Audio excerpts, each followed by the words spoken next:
Mamá, gracias por mi fiesta, es la mejor de todas. Claro, mi amor, te lo mereces. Mamá, me siento un poco raro. Minutos después, mi hijo se desmayó sin conseguir respirar, ni siquiera con el inhalador reaccionaba. Cuando llegamos al hospital, la doctora solo dijo, lo siento, pero... Y en ese instante, una persona en la sala empezó a temblar. Bienvenidos al canal Venganza Merecida.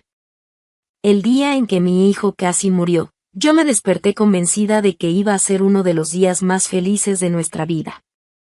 Nico, campeón, despierta, amor, hoy es tu cumpleaños, susurré, despeinándole el flequillo. Sus ojos se abrieron al instante, enormes. ¿Ya es hoy? ¿De verdad es hoy, mamá? Y preguntó, casi saltando de la cama. Me reí. Ya es hoy mismo. 5 años. Te estás volviendo viejo, bromeé. Él frunció el ceño, se hizo el ofendido y luego se rió. Y la primera pregunta que salió de su boca fue: ¿la tía Jimena viene? Claro que venía. Para Nico, ella era la tía más divertida del mundo, la que traía regalos enormes, dulces de más, juguetes ruidosos que yo fingía odiar, pero en el fondo me daban risa. Viene, sí. Dijo que no se pierde tu cumpleaños por nada, respondí. Pasé la mañana corriendo por la casa. Globos, platos, vasos, dulces, era mitad madre, mitad gerente del caos. David armaba el castillo de dragón de cartón que Nico había pedido, sudando más que en el gimnasio. Si este castillo se cae a la mitad de la fiesta, la culpa es tuya, dijo él, riéndose, con cinta adhesiva pegada en el brazo. Y si se cae, decimos que fue un ataque de dragón, respondí. A las 2 de la tarde empezaron a llegar los primeros invitados, mis padres, los padres de David, algunos primos, los amiguitos de la escuela. El salón parecía un anuncio de supermercado, colorido, ruidoso, lleno de niños corriendo en círculos. Jimena llegó a las 2:30, cargando un regalo enorme envuelto en papel azul metálico. ¡Tidria! Y gritó Nico, atravesando la sala. Ella se agachó, abrió los brazos y lo abrazó fuerte. ¡Feliz cumpleaños, mi amor!, dijo, sonriendo. De lejos, la escena era perfecta. Pero de cerca, había algo distinto. La sonrisa estaba ahí, pero los ojos, era como si no acompañaran. Un brillo cansado, un poco duro. Por un segundo sentí una incomodidad, un algo raro que no supe nombrar. Sonó el timbre otra vez, alguien gritó desde la cocina, y yo tragué esa sensación como quien traga un sollozo. Alrededor de las 3, con la casa ya llena, Jimena vino hacia mí en la cocina. Raquel, tú vas a quedarte atrapada aquí con la gente, ¿verdad? Déjame a mí ir por el pastel a la pastelería. Tú ya tienes demasiadas cosas que hacer, se ofreció. ¿Segura? Pregunté, aliviada y culpable al mismo tiempo. Claro. Considéralo parte del regalo, respondió, haciendo sonar las llaves del coche. Por la ventana, la vi subir al auto y salir en dirección a la pastelería Dulces Sueños. Nada parecía fuera de lo normal. Media hora después regresó con una caja grande en las manos. Cuando la abrió, todos hicieron oh. Era un pastel enorme de chocolate, con el nombre Nico escrito en letras de colores. Parecía perfecto. Apagamos las luces, cantamos cumpleaños feliz, Nico aplaudió, hizo un deseo y sopló las velas con todas sus fuerzas. Mamá, ¿ahora sí puedo comer?, preguntó, jadeando. Claro. Hoy tú mandas, eres el cumpleañero, respondí. Jimena tomó el cuchillo. Yo corto, ustedes ya hicieron todo, dijo, muy dispuesta. Cortó una rebanada gigante y la puso en el plato de Nico. Come mucho, ¿sí? Hoy es tu día, le dijo, guiñándole un ojo. Mientras tanto, yo servía refrescos, acomodaba vasos, me reía de algún chiste de mi padre. Era un caos lindo, de esos que una piensa valió la pena.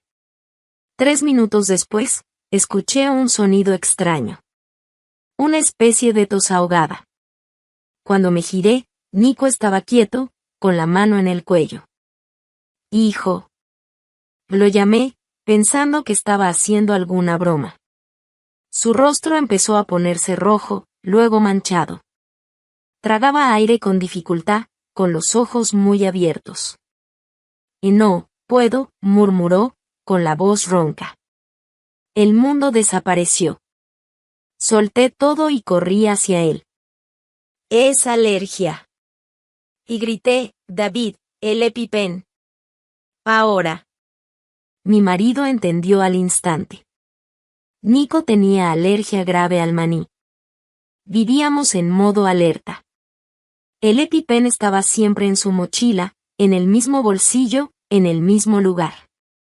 David corrió, agarró la mochila, sacó la pluma, retiró la tapa y la aplicó en el muslo de Nico. Contuve la respiración esperando la reacción que ya conocía. En segundos, la respiración mejorar, el color volver. Nada. Peor, su cuerpo empezó a convulsionar, los ojos se pusieron en blanco, apareció una fina espuma en la boca. ¿Por qué no está funcionando? Gritaba yo, sintiendo que alguien había arrancado el piso bajo mis pies. Yo llamo a la ambulancia, balbuceó Jimena. Le temblaban tanto las manos que casi no podía marcar. David le arrancó el teléfono. Yo llamo. Gruñó, casi rasgando el aire. Fueron 7 minutos hasta que llegó la ambulancia. 7 minutos en los que sostuve el cuerpo de mi hijo en brazos, viendo las convulsiones, suplicando. Quédate con mamá, Nico, por favor, quédate con mamá, no me dejes, mi amor, no hagas eso. Los amiguitos lloraban, algunos adultos intentaban sacar a los niños de la sala. Mis suegros estaban pálidos, mi madre rezaba en voz baja. Yo solo veía el rostro de Nico alejándose más y más. En la ambulancia, sujeté su mano helada. Uno de los paramédicos administró adrenalina directamente en la vena. Poco a poco, su respiración se volvió menos irregular, pero sus ojos seguían cerrados. Él va a estar bien, ¿verdad? Pregunté, con un hilo de voz. Estamos haciendo todo lo posible, señora, respondió el paramédico, con una sinceridad que dolió aún más. El hospital estaba demasiado frío y demasiado iluminado. El pasillo olía a alcohol y a miedo. Mientras los médicos llevaban a Nico a la sala de emergencias, yo me quedé afuera, apoyada en la pared, abrazando mis rodillas como si quisiera hacerme más pequeña. David llegó unos minutos después, sin aliento. Jimena venía detrás, con los ojos enrojecidos. ¿Cómo está Nico?, preguntó David. Todavía no lo sé, respondí, no han dicho nada. Jimena se acercó. Raquel, lo siento mucho, yo nunca pensé que algo así iba a pasar, sollozó. Tragué en seco.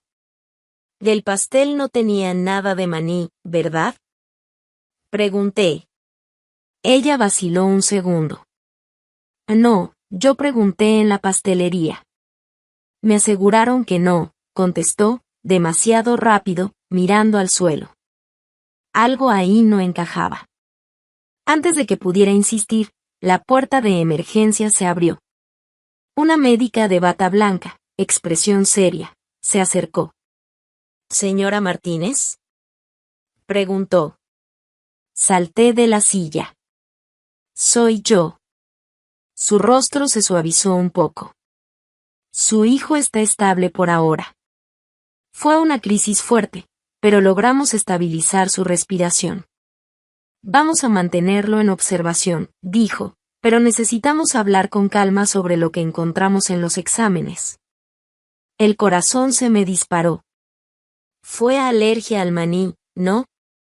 El pastel, arriesgué. Sí. Pero no fue una exposición pequeña. La cantidad de proteína de maní encontrada es muy alta. Y, levantó un frasquito, analizamos el EpiPen que ustedes trajeron. Estaba entero, pero el contenido no era adrenalina. Era solución salina. Por algunos segundos, pensé que había entendido mal. Salina. Repetí. Alguien cambió el contenido de la pluma. Y también puso una cantidad anormal de maní en algo que él comió, continuó, mirándome directo a los ojos. Señora, esto no fue un accidente. Alguien intentó matar a su hijo. Las voces alrededor desaparecieron. Veía la boca de la médica moverse, pero ya no escuchaba nada. Solo una imagen nítida de Nico en la camilla y una frase girando en mi cabeza, como si alguien la hubiera grabado a fuego. Alguien intentó matar a tu hijo. Siempre pensé que nada podría sorprenderme dentro de un hospital. Antes de ser profesora de música, había trabajado casi 10 años como enfermera de urgencias. Ya había visto muchos accidentes, mucha tragedia, mucha injusticia. Esa noche, sentada en la sala de espera con olor a café recalentado, me di cuenta de que no estaba allí solo como madre. La enfermera dentro de mí empezó a trabajar, aunque yo no quisiera. Mi cabeza repetía. Crisis demasiado rápida. El EpiPen no funcionó. Contenido cambiado por suero. Demasiado maní para ser un descuido. Algo de ese día había sido cuidadosamente preparado. La detective llegó poco después de mi conversación con la médica. Una mujer de unos 40 años, el pelo recogido en una coleta, un cuaderno gastado en la mano y una mirada que parecía medirlo todo en silencio. Soy la detective Sara Ortiz, se presentó, la doctora Martínez me llamó. A partir de ahora, el caso de Nico se trata como intento de homicidio. La palabra homicidio rasgó la garganta. Me pidió que contara todo desde el principio. Hablé del cumpleaños, de los horarios, de quién llegó primero, quién sirvió qué. Conté que Jimena se había ofrecido para ir a buscar el pastel, que había vuelto sonriendo, que cortó la primera rebanada para Nico.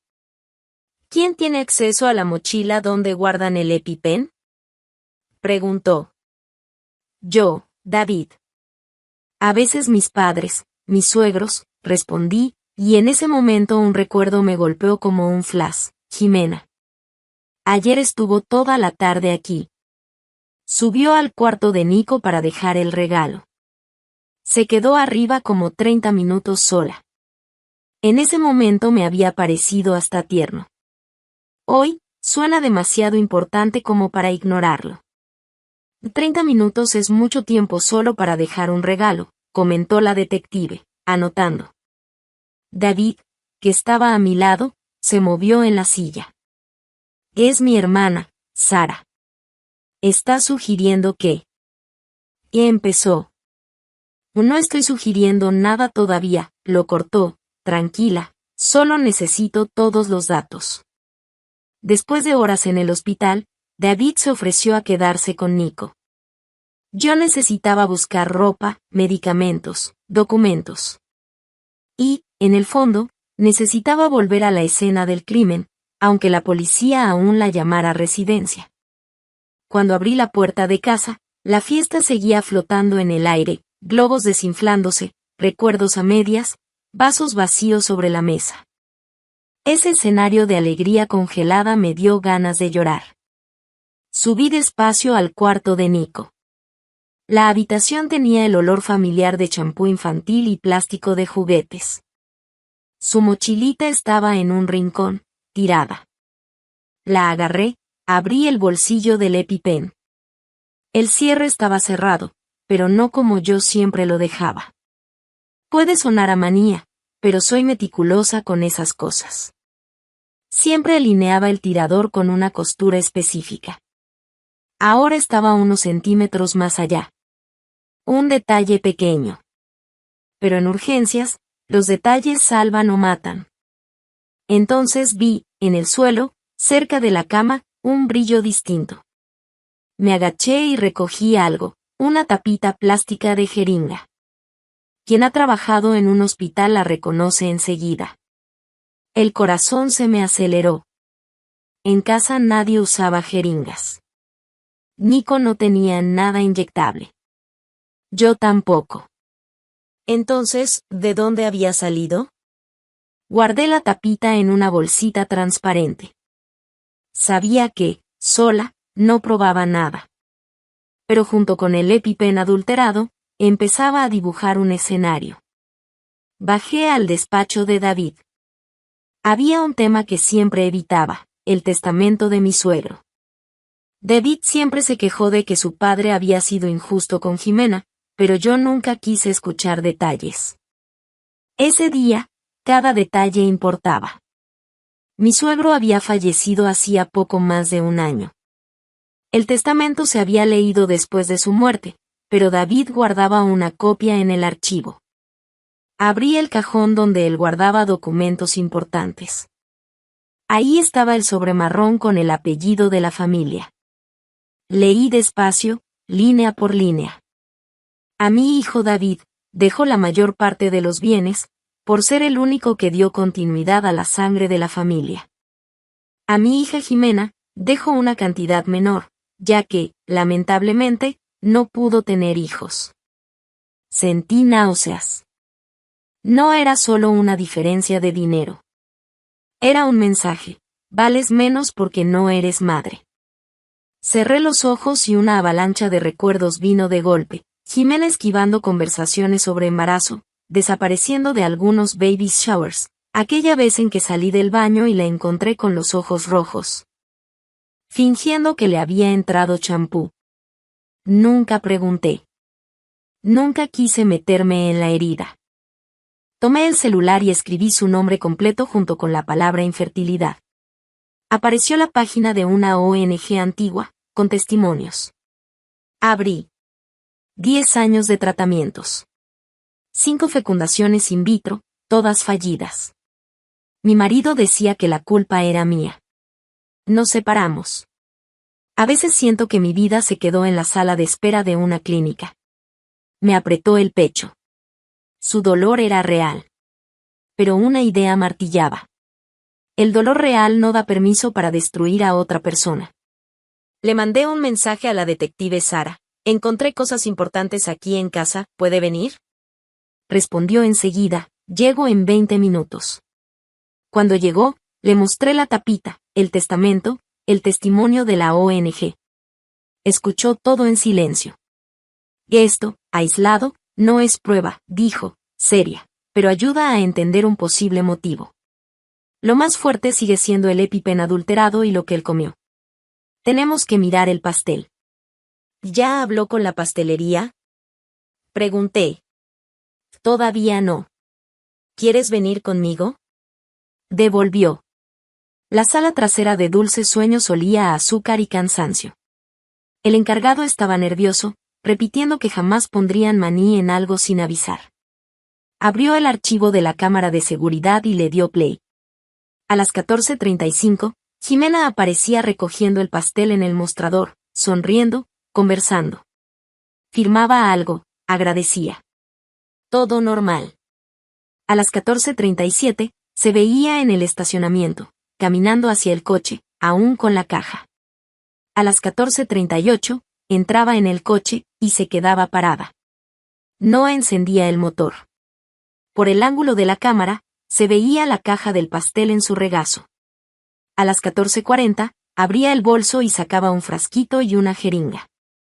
El estómago se me dio vuelta. La vimos, en la pantalla, cargar el líquido, abrir la caja y clavar la aguja en el pastel, en varios puntos.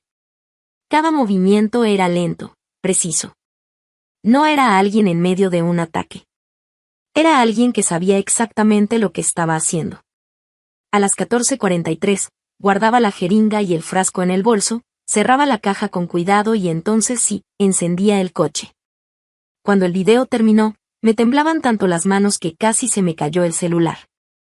y necesito una copia, dije. El encargado la grabó en un pendrive. Sara lo selló en un sobre de evidencias. En ese momento, la frase de la médica tomó un rostro. Alguien intentó matar a mi hijo. Y ese alguien tenía mi mismo apellido. Volvimos a casa con la detective y 2 policías. El cielo se teñía de morado afuera, pero dentro de la casa era como si el tiempo se hubiera detenido en el momento en que la ambulancia se llevó a Nico. En la sala, la familia estaba dispersa en un silencio incómodo. Mis padres, los padres de David, algunos tíos que aún no se habían ido. Jimena estaba en el sofá, abrazada a un cojín, con los ojos hinchados. David se puso de pie al verme. Raquel, Nico, empezó, temiendo la respuesta. Estable. Sigue en la UCI, pero respira bien, respondí. El suspiro colectivo casi hizo temblar las cortinas, solo que, la doctora confirmó. Fue intencional. Alguien intentó matar a nuestro hijo. Varios pares de ojos se abrieron de golpe. La detective se presentó con calma, explicó que se trataba de una investigación formal. Pero yo no podía esperar. Fui directo al punto. Miré a Jimena. Necesito que me respondas algunas cosas. Ella se mordió el labio. Claro, lo que quieras, murmuró. Ayer, cuando viniste y subiste sola al cuarto de Nico, ¿qué hiciste ahí arriba durante 30 minutos? Pregunté. Se puso pálida en el acto. Yo, estaba acomodando el regalo, ordenando los juguetes, respondió, mirando al suelo. 30 minutos, Jimena, insistí. Me distraje, me puse a jugar con los carritos, ya sabes cómo soy, intentó reír, pero la voz le falló. Saqué del bolsillo la bolsita con la tapita de jeringa. Encontré esto debajo de la cama de Nico. ¿Sabes lo que es, verdad? Ella lo miró como si viera un fantasma. No, nunca había visto eso, tartamudeó. Es curioso, porque aquí en casa nadie usa jeringas. Y Nico no recibe nada inyectable, continué, además, el EpiPen estaba adulterado. Y la pastelería tiene cámaras. Abrí el video en el celular, giré la pantalla hacia todos. Todos aquí van a ver ahora lo que pasó con el pastel. Le di play.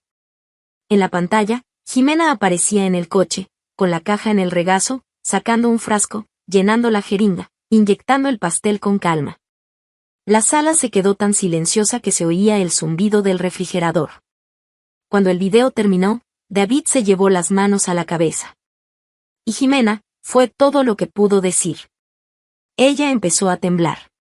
Primero los dedos, luego los hombros, hasta que el cuerpo entero parecía vibrar. No es lo que parece, murmuró. La detective Sara abrió un sobre de evidencia. También encontramos una jeringa vacía y un frasco etiquetado como aceite de maní en tu coche, junto con guantes desechables. El peritaje confirma la misma sustancia encontrada en el pastel y en la sangre de Nico, dijo, profesional. Era como ver derrumbarse un castillo de naipes. Los padres de David empezaron a llorar.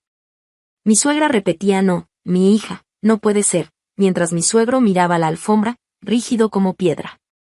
Yo, sin embargo, no podía dejar de pensar en el testamento, en aquellas frases frías que él había dejado por escrito, repitiendo que la verdadera continuidad de la familia era nuestro hijo y no su hija.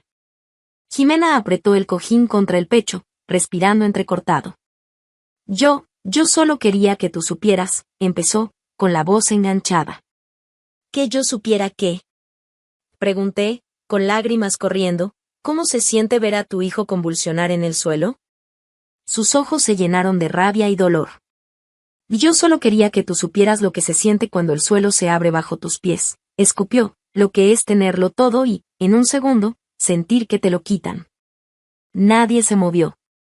15 años, siguió, 15 años de médicos diciéndome que quizá nunca sería madre. De hormonas, inyecciones, exámenes humillantes. Mi marido diciéndome que yo era el problema. Él se fue, se casó con otra, tuvo hijos. Papá dejó claro, incluso muerto, que yo valía menos porque no podía darle un nieto. Miró hacia el techo y se rió sin humor. Y luego vienes tú, continuó, señalándome. Te casas con el hijo perfecto, tienes un niño perfecto, te embarazas otra vez sin siquiera intentarlo. Todo el mundo solo habla de tu panza, de tu hijo, de tu familia perfecta. Incluso el testamento de papá pone por escrito que tú eres la que dio continuidad a la sangre. ¿Sabes lo que es mirar la cara de Nico y sentir, tragó saliva, que el mundo lo eligió a él y no a ti? Las palabras eran veneno. Pero yo conocía el sabor de algunas. Ya había sentido culpa por haber quedado embarazada fácil mientras otras no podían. Y Jimena, entiendo tu dolor, dije, llorando, pero convertir ese dolor en arma contra un niño de 5 años es una elección tuya. No fue el mundo el que tomó la jeringa. Fuiste tú. Ella rió, una risa fea. Y yo pensé que el EpiPen iba a funcionar, confesó, que solo te iba a dar un susto enorme. Que ibas a vivir con el mismo miedo que yo, sin perderlo de verdad. Que por una vez tú ibas a ser la que se despierta en la noche sudando, pensando que algo malo va a pasarle a tu hijo. La detective intervino, con voz firme. El EpiPen solo no funcionó porque tú lo cambiaste por suero. Eso no es un susto. Eso es planear una muerte. Jimena se desplomó en el suelo, con las manos en la cabeza. Soy un monstruo, repetía, soy un monstruo. Los policías se acercaron. El clic de las esposas sonó seco. Y Jimena Martínez, anunció Sara, queda detenida por intento de homicidio calificado, adulteración de medicación de emergencia y envenenamiento. Todo lo que diga podrá ser usado en su contra. Mientras la levantaban, ella me miró una última vez. A mí también me hirieron, Raquel, nadie quiso verlo, susurró. Un nudo me subió a la garganta, mezclando lástima y rabia. Yo sabía que la habían herido. Lo sabía desde hacía años. Pero allí, con la imagen de Nico convulsionando todavía fresca, algo se volvió muy claro. A ti te hirieron, respondí, en voz baja, pero el que casi murió fue mi hijo. Cuando la puerta se cerró tras ella, la sala explotó en llanto, susurros, preguntas. David estaba inmóvil, como si su cuerpo aún no hubiera decidido si derrumbarse o no. Y entendí que ese no era el final de la historia. Era el comienzo de una herida que iba a tardar mucho en cicatrizar. Lo que vino después no se puede resumir en pasó. Nada pasó simplemente. Nico sobrevivió. Esa es la parte más importante. Pero su cuerpo y su memoria cargaron con ese cumpleaños durante mucho tiempo. Las primeras noches en el hospital fueron un desfile de pesadillas. Se despertaba llorando, jadeando, diciendo que el pastel estaba volviendo. La psicóloga infantil le enseñó un truco, dibujar el miedo, ponerle nombre y luego romper el papel. El dibujo de Nico siempre se parecía, un pastel gigante con agujas saliendo de dentro. A veces, al lado, una mujer sin rostro. Yo también empecé terapia.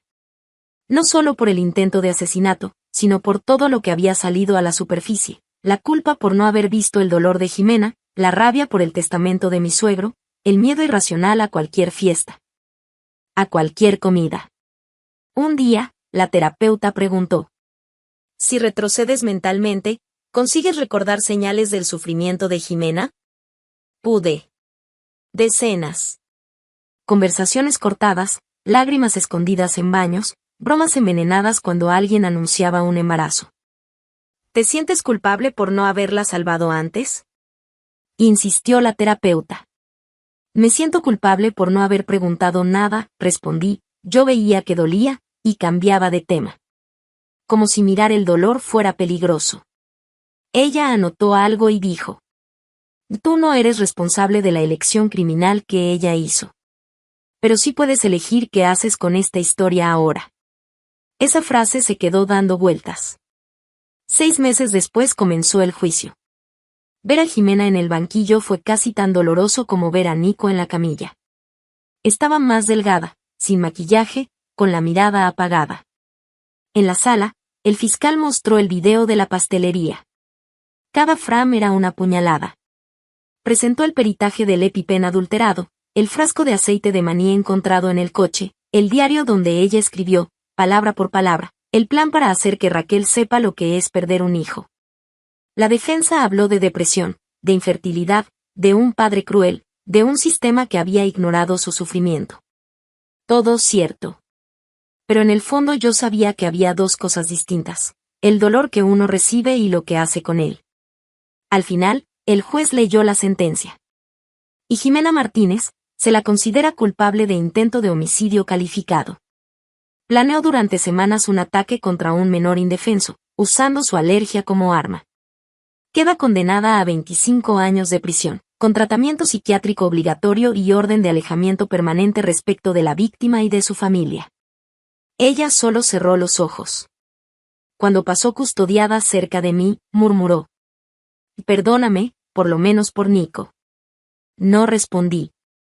No porque no tuviera nada que decir, sino porque ninguna frase cabía en ese momento. Un año después, Nico cumplió 6 años.